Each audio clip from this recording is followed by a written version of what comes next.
Assalamualaikum warahmatullahi wabarakatuh. Waalaikumsalam warahmatullahi wabarakatuh. Selamat siang Ibu, Bapak, apa kabar? Alhamdulillah, selamat siang Pak. Oke. Apa kabar? Pak baik. Alhamdulillah baik Pak. Bu Reni? Alhamdulillah, baik Pak. Oke, anak sehat? Sehat Pak. Sehat ya. Ya Pak. Oke. Karena ini siang, tentunya capek. Ya, mari kita olahraga dulu ya. Ice breaking dulu. Sudah siap supaya kita refresh, pikirannya agak rileks, gitu ya. Ya. Mari kita semua berdiri. Nah, hari ini kita ice breaking-nya permainan besar kecil. Sudah pernah dengar belum? Besar kecil, panjang pendek. Nah, tapi ini nanti kebalikannya, benda yang kita sebutkan kebalikannya bentuknya. Contoh, saya menyebutkan gajah, kemudian kalian menyebutkan memeragakan dengan kecil. Gajah itu besar kecil. Besar itu begini ya. Yes. Nah, karena besar gini, nanti kalian menyebutnya kecil. Gajah kecil. Ya, semut besar. Ular panjang apa pendek? Pendek. Ular panjang. Ya. Ya, cacing pendek.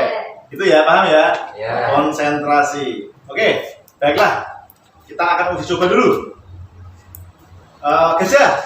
Si. Besar. Oh, gajah besar. Oh iya besar. Iya. Kemudian semut kecil. Ular Panjang. panjang. Cacing Pendek. oke. Panjang. Panjang. Kemudian Pendek. besar. Kecil. Lagi semut. Kecil. Kecil bagaimana? Semut kecil. Oh, iya. Kita kebalikannya konsentrasi ya. Kecil. Semut. Kecil. Kecil. Gajah. Besar. Ular. Pendek. Oke, tepuk tangan buat kita. Nah, konsentrasi. Baiklah Bapak Ibu sekalian, hari ini saya akan memfasilitasi modul 3 sesi 2 pada langkah 3 terkait mendukung ibu hamil mengakses informasi dan layanan yang tepat. Ya, kita ada aja Ibu, lihat ya. Kalau saya bilang ibu hamil, mari kita beri dukungan. Jawabannya gitu ya. Iya. Ibu hamil, Mari kita beri dukungan. nah gitu. Nah, di sini layanan informasi buat ibu hamil itu sangat penting, ya. Supaya apa? Supaya kita terhindar dari berita yang berita yang mitos atau hoax atau berita yang fakta atau real, ya. Mitos itu apa, Ibu Reni? Sesuatu yang belum tentu kebenarannya. Nah, hoax ya berarti ya. Harus dicek dulu kebenaran seperti apa ya. Fakta itu apa? Fakta yang sebenarnya. Seperti kejadian yang ada di masyarakat yang Iya. sungguh-sungguh gitu ya. Iya, yang Oke. Sekarang saya akan menjadi kelompok menjadi 2. Yang satu kelompok fakta, mitos ya. Iya. Bapak Rifai fakta, Ibu Reni mitos. Oke.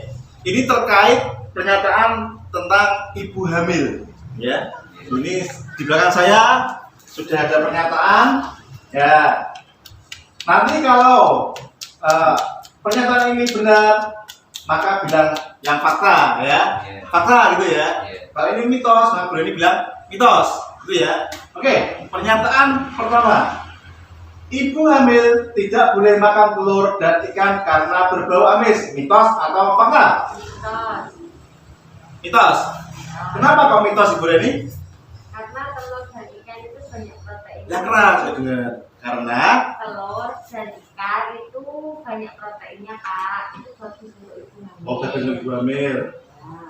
Kalau bau amis itu bagaimana? Ya kan bisa digoreng kan nggak amis Pak. Oh gitu. Ya, betul sekali itu. Makan telur dan ikan itu sangat baik untuk ibu hamil karena ibu hamil membutuhkan protein, ya protein. Kemudian nomor 2, ibu hamil boleh berhubungan intim, mitos atau fakta? Ibu hamil boleh berhubungan intim, mitos atau fakta? Fakta. Fakta. Kenapa kok fakta, Pak Rifai?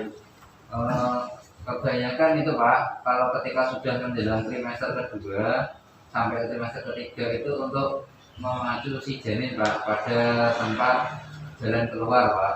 Oh gitu. Iya, itu katanya orang Pak. Intinya tidak berbahaya.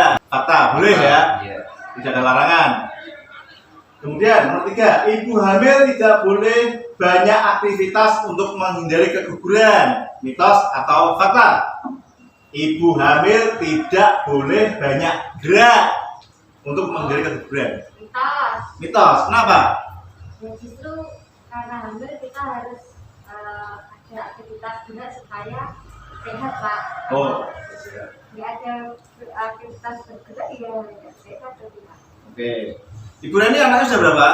Satu Pak. Dulu ketika hamil apa yang dilakukan? Apakah cuma tiduran atau gerak, senam atau jalan-jalan atau bagaimana? Ya jalan-jalan masih ke sawah masih. Oh, ke sawah. Ya.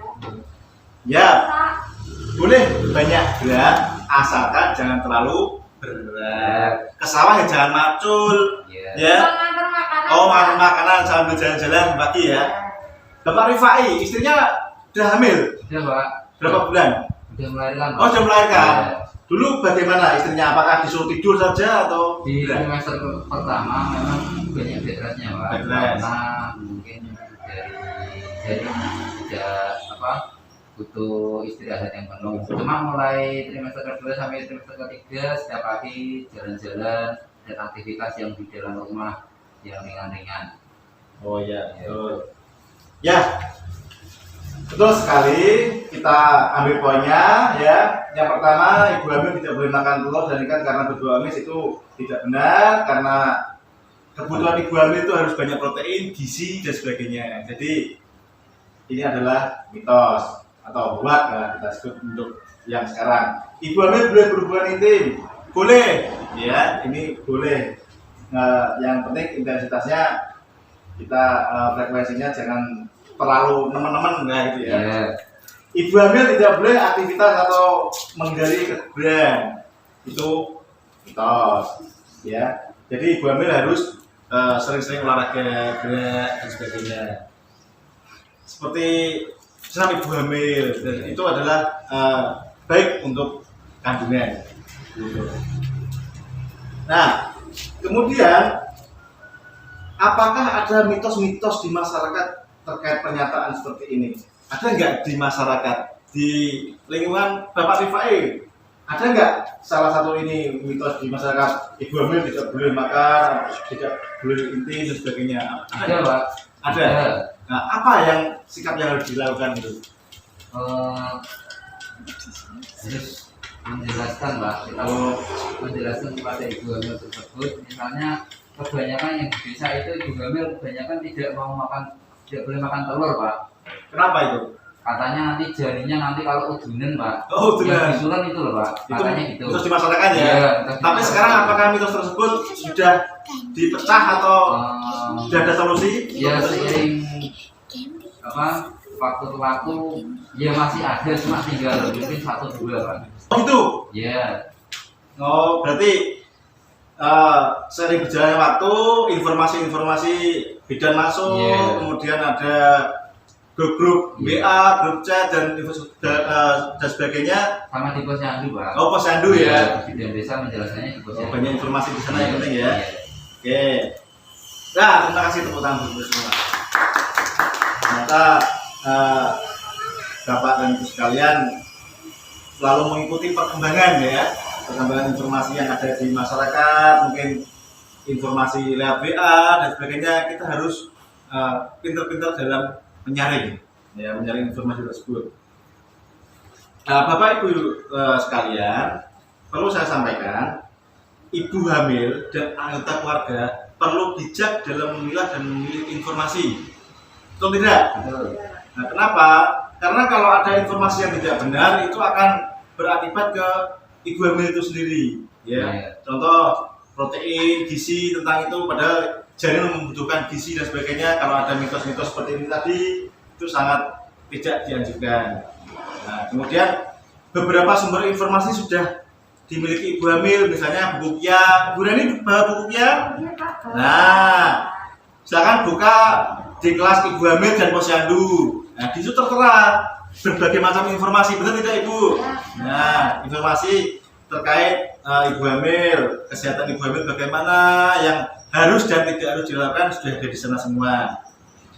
Kemudian untuk memastikan informasi tepat atau tidak, dapat bertanya pada saat mengikut posyandu dan ibu hamil. Nah, posyandu dan ibu hamil itu sangat penting karena banyak sekali informasi terkait kesehatan ibu hamil, kesehatan gizi, kemudian bagaimana supaya kandungannya kuat, apa yang dilakukan di trimester 1, 2, dan terakhir. Seperti itu ya. Iya. Nah, ibu hamil dan keluarga dapat mencari informasi dari sumber yang terpercaya, ya seperti pemerintah dan ahli. Ingat, banyak sekali informasi-informasi di grup WA yang banyak anggota yang menyebarkan berita palsu, kemudian situs-situs website yang provokatif dan sebagainya. Nah, kita harus pintar-pintar dalam memilah. Contoh ada judul, itu jangan kita sebatas membaca judul, tapi baca isinya. Isinya itu benar atau tidak, sumbernya dari mana ya. Kalau kita melihat berita, kita harus tahu sumber, apakah itu memang dari pemerintah resmi atau dari dokter. Seperti di website itu juga ada di Halo Dokter atau Tanya Dokter. Nah, itu website resmi itu ya. Kemudian dari situs pemerintah. Tapi kalau itu infonya dari perseorangan, itu harus di cross check dulu ya. Kalau memang ragu-ragu, tanya ke fasilitas kesehatan terdekat di posyandu atau bidan, apakah ini berita ini benar atau salah, seperti itu. Nah, kemudian Bapak-bapak dan Ibu sudah bawa tabel janji diri? Sudah ya. Nah, itu sudah diisi ya? Iya. Nah, jadi silakan itu diisi dulu sebentar. Janji diri seperti permasalahan stunting. Kenapa? Karena itu adalah janji diri kita untuk mencegah stunting, ya, mencegah stunting. Itu diisi dulu. Nah, apakah sudah dilaksanakan atau belum dilaksanakan di rumah? Nah, dulu. Mendukung ibu dan ayah berikan stimulasi pada janin dan sebagainya. Itu dilakukan tanggal berapa, kemudian pelaksanaan sudah atau belum, nah gitu. Ya. Tabel janji dirinya dikumpulkan. Nah, ini sebagai janji diri ibu ya, ibu bapak. Nanti setiap pertemuan akan saya bacakan janji dirinya untuk pencegahan stunting, ya, stunting atau anak tumbuh kembangnya tidak normal, pendek, tidak seperti anak usianya ya. Stunting juga bisa karena gizi, karena 1000 hari pertama itu perlakuannya gizinya buruk dan sebagainya. Nah, itu sangat penting karena janji diri ini adalah janji diri sendiri untuk kesehatan ibu hamil. Nah, ibu hamil, mari nah, baiklah ibu-ibu semua, pertumbuhan janin secara optimal dapat mencegah dari stunting. Jadi karena kita hari ini pembahasan informasi apapun yang bagus ketika senam hamil, posyandu, kemudian P2 K2 seperti FDS dan sebagainya, itu harus diterapkan secara benar. Supaya apa?